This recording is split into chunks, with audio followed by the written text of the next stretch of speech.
हे विश्वनेत्र हे भुवन भास्कर नमो नमो। हे सृष्टि के सिरजनहार दिवाकर नमो नमो। हे सूर्य प्रभाकर नमो नमो। आदित्य विभाकर नमो नमो। हे भानुतिमिरहर नमो नमो। हे रवि भुवनेश्वर नमो नमो।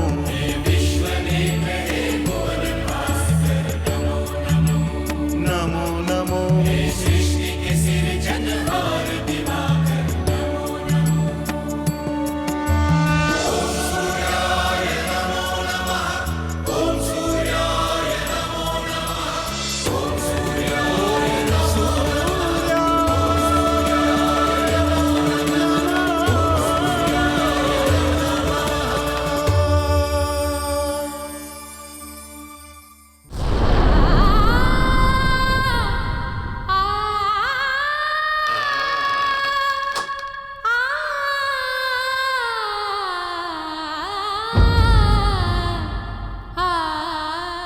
देवी शची, जब मेरी तपस्या पूर्ण हुई तो भगवान सूर्यदेव ने मुझे आदेश दिया कि मैं यहां आकर आपसे विवाह करूं। किंतु जब मैं यहां पर आया तो आपके पिता श्री असुराज पुलोमान ने मुझ पर आक्रमण कर दिया। मैंने कई बार उनसे संधि का प्रस्ताव किया किंतु वे माने नहीं। हम दोनों के बीच एक भयंकर युद्ध हुआ और अंत में वे मारे गए।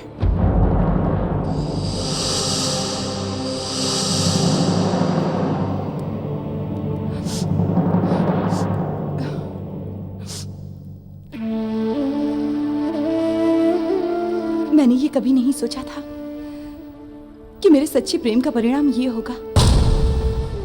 राजकुमारी सची, इस वीर युवक ने महाराज पुलोमान का युद्ध में वध कर दिया है।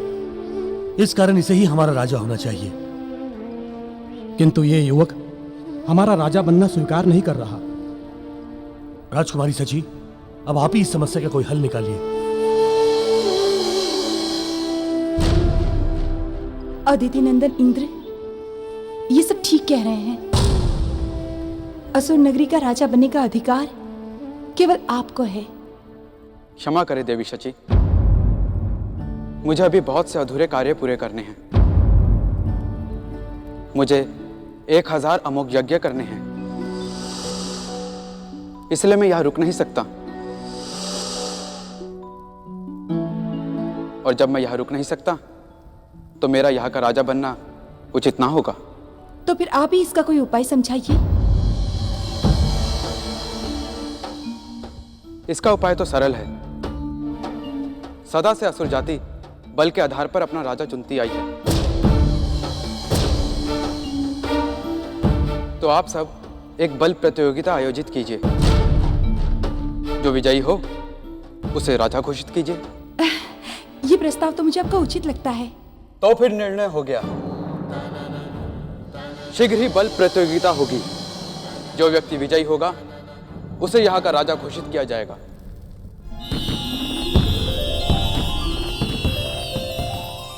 अब क्या होगा? हम सबका विवाह होगा या नहीं? पता नहीं। मुझे तो ये भी नहीं पता कि बहन रोहिणी ने स्वयं को अपने कक्ष में बंद क्यों कर लिया है। ये सब तो मुझे पता नहीं, किंतु इतना पता है कि बहन रोहिणी अगर जल्दी बाहर ना आई तो मंगल कार्य में विघ्न पड़ सकता है। केवल विघ्न ही नहीं, हम सब कुंवारी रह जाएंगी।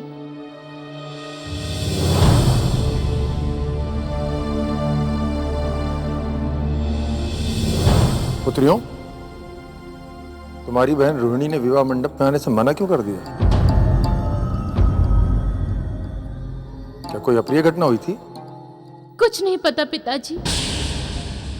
बल्कि सच तो ये है, बहन रोहिणी इस विवाह के विषय में हम सबसे अधिक प्रसन्न थी। किंतु जब विवाह मंडप में जाने का समय आया तब उसने वहां ना जाने का निर्णय ले लिया। और जब हमने उसे समझाने का प्रयास किया तो वो कहने लगी कि जब पिताश्री आएंगे तभी वो मंडप में प्रवेश करेगी।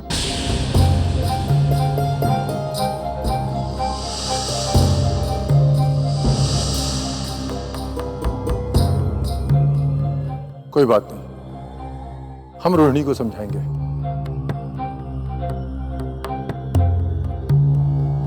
पुत्री दिति, तुम हमारे संकेत का अर्थ नहीं समझी। हम कहना चाहते हैं कि तुम यहीं रुको, हम पुत्री रोहिणी से एकांत में चर्चा करेंगे। मैं भी आपके साथ चलती हूँ पिताश्री, मैं भी उसे समझाऊंगी। नहीं पुत्री दिति, इस अवसर पर तुम्हारा जाना ठीक नहीं होगा। रोहिणी से हम एकांत में चर्चा करेंगे, तुम यहीं ठहरो।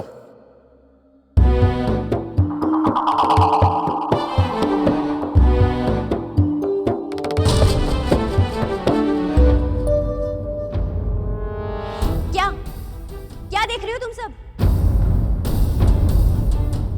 तुम सब अब बड़ी हो गई हो, विवाह के योग्य हो गई हो। अब तक तुम लोगों ने यह भी नहीं सीखा कि तुम्हें बड़ों का आदर करना चाहिए। तुम लोगों को लाज नहीं आती अपनी बड़ी बहन का परिहास करते हुए?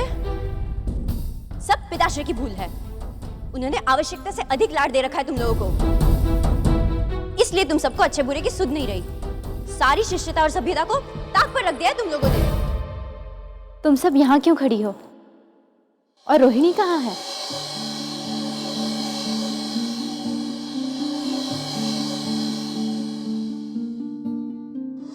मैं आपसे अथाह प्रेम करता हूं राजकुमारी रोहिणी, और इसी कारण मैं अपना अपमान बार बार पी जाता हूं। किंतु आपके पिताश्री का स्वभाव ही कुछ ऐसा है, वो मेरे माता पिता को अपमानित करते रहते हैं।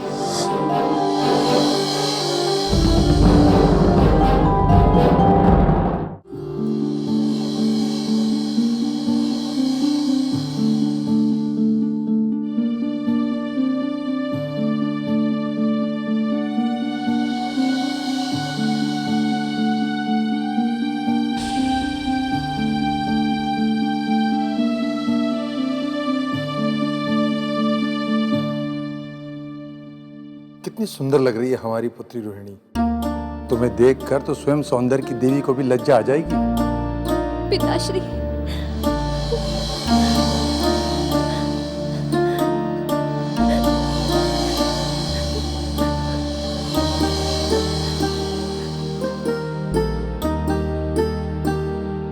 क्या बात है पुत्री रोहिणी, इतनी भावुक क्यों हो रही हो?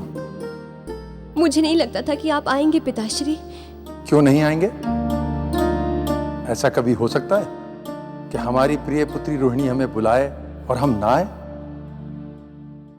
किंतु इस विवाह कार्य को रोककर हमारी पुत्री ने हमें बुलाया तो अवश्य कोई विशेष बात होगी।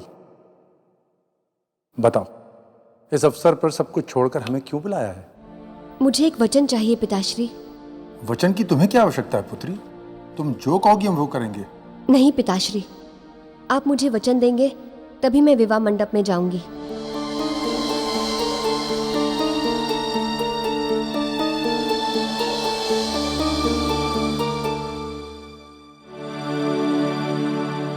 ठीक है, हमने वचन दिया। मैं आपसे यह वचन चाहती हूँ पिताश्री कि विवाह कार्य संपन्न होने तक और हम सभी के विदा हो जाने तक आप ना तो क्रोधित होंगे और ना ही रुष्ट होंगे, चाहे किसी से कोई भी भूल हो जाए।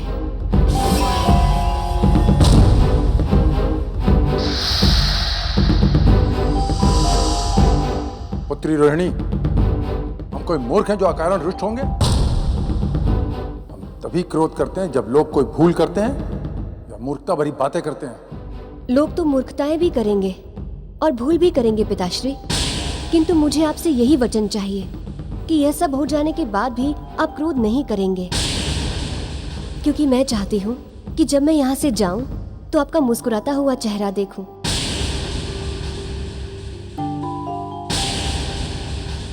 तो क्या मैं यह समझूं पिताश्री कि आपको ये वचन देना स्वीकार नहीं है? यदि ऐसा है तो मैं जाकर महर्षि अत्रि, माता अनसुईया और सभी अतिथिगण से क्षमा मांग लेती हूँ और उनसे ये कह देती हूँ कि यह विवाह नहीं होगा।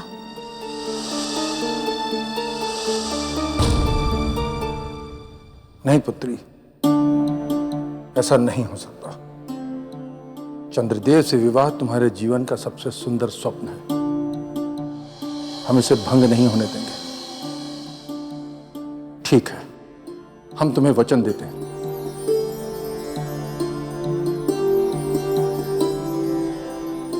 चाहे जो भी हो जाए, तुम्हारी और तुम्हारी बहनों के विदा होने तक हम क्रोध नहीं करेंगे।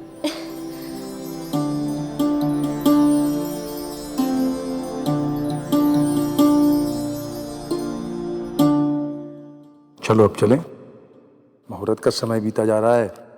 विवाह मंडप में सब तुम्हारी प्रतीक्षा कर रहे होंगे।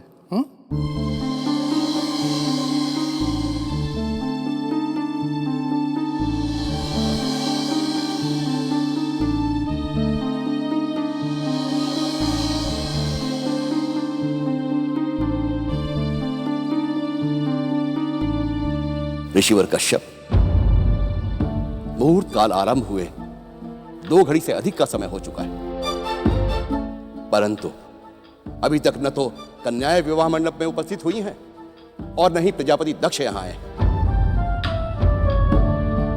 हमें तो अब यह प्रतीत होने लगा है कि प्रजापति दक्ष जानबूझकर हमारा और हमारे अतिथियों का अपमान कर रहे हैं। महर्षि अत्रि, कृपया शांत हो जाइए। आप जैसा सोच रहे हैं वैसा कुछ नहीं है। वधुएं किसी भी पल यहां आती होंगी। यही सुनते सुनते तो न केवल पल बल्कि घड़ियां बीत चुकी हैं ऋषिवर। देवी अदिति और देवी वेणी भी गई थी कन्याओं को लाने के लिए, परंतु अब तक कोई भी वापस नहीं लौटा है। इसके सिर्फ 2 ही कारण हो सकते हैं। या तो प्रजापति दक्ष की कन्याएं ये विवाह करना ही नहीं चाहती, या फिर प्रजापति दक्ष हमारा अपमान करना चाहते हैं। इन दोनों ही स्थितियों में हमें यहां से जाना चाहिए। आप तनिक धैर्य रखिए महर्षि, मैं स्वयं वधु को लिवा कर लाता हूं। धैर्य ऋषिवर, अब इसकी कोई आवश्यकता नहीं। अब बहुत देर हो चुकी है, बहुत प्रतीक्षा कर ली हमने उनकी। अब हमें वापस जाना होगा। महर्षि अत्रि, मैं समझ सकता हूं कि आपका क्रोध उचित है, किंतु कन्याओं को आने में देर हुई, उसके पीछे कोई न कोई उचित कारण अवश्य होगा। यदि आप कुछ पल के लिए धैर्य रखें तो आपके साथ साथ हम सबको भी इसका कारण पता चल सकता है।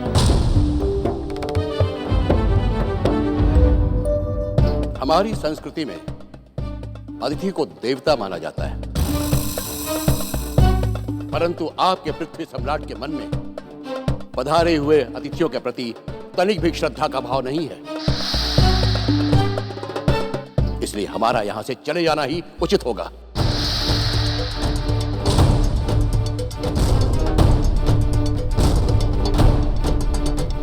देवी अनुसुईया, चलिए हम अपने आश्रम चलते हैं।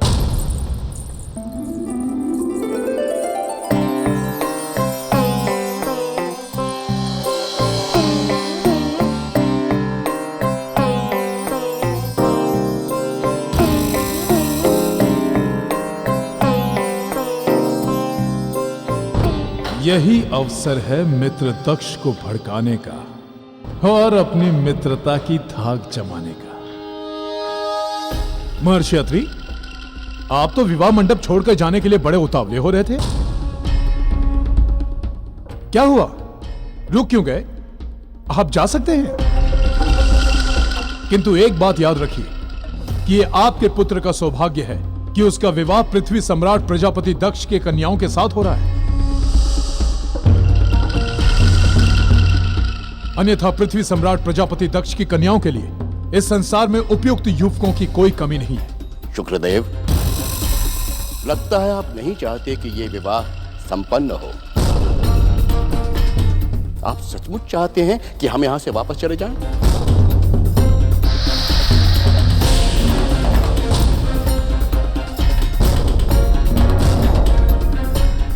मित्र शुक्रदेव,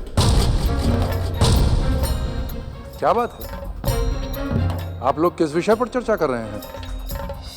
मित्रवर, महर्षि अत्रि अभी भी विवाह मंडप छोड़कर जाने की बातें कर रहे थे। हम सब ने इन्हें बहुत समझाया, किंतु ये हैं जो कुछ मान ही नहीं रहे। अब आप ही कुछ करो मित्र। महर्षि अत्रि,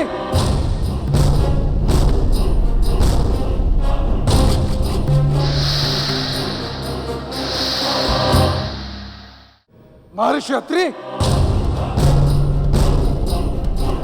आप शायद भूल गए। मुझे एक वचन चाहिए पिताश्री कि विवाह कार्य संपन्न होने तक और हम सभी के विदा हो जाने तक आप ना तो क्रोधित होंगे और ना ही रुष्ट होंगे।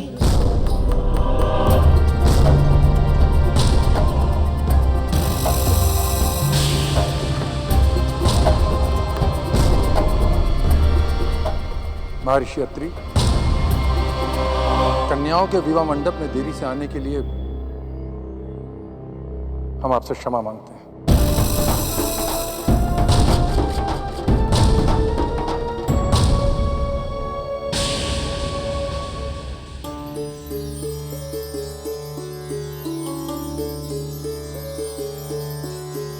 इसमें इनका कोई दोष नहीं, दोष हमारा ही था।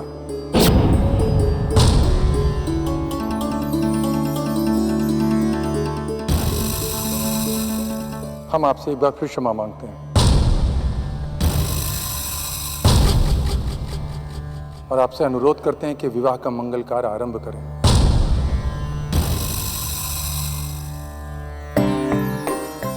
बहुत अच्छा हुआ जो मैंने पिताश्री से क्रोध ना करने का वचन ले लिया। मित्र शुक्रदेव,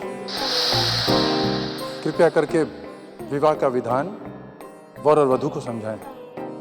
अवश्य। विवाह की इस पद्धति में वर और वधू एक दूसरे के सामने बैठेंगे।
विवाह संपन्न हुआ।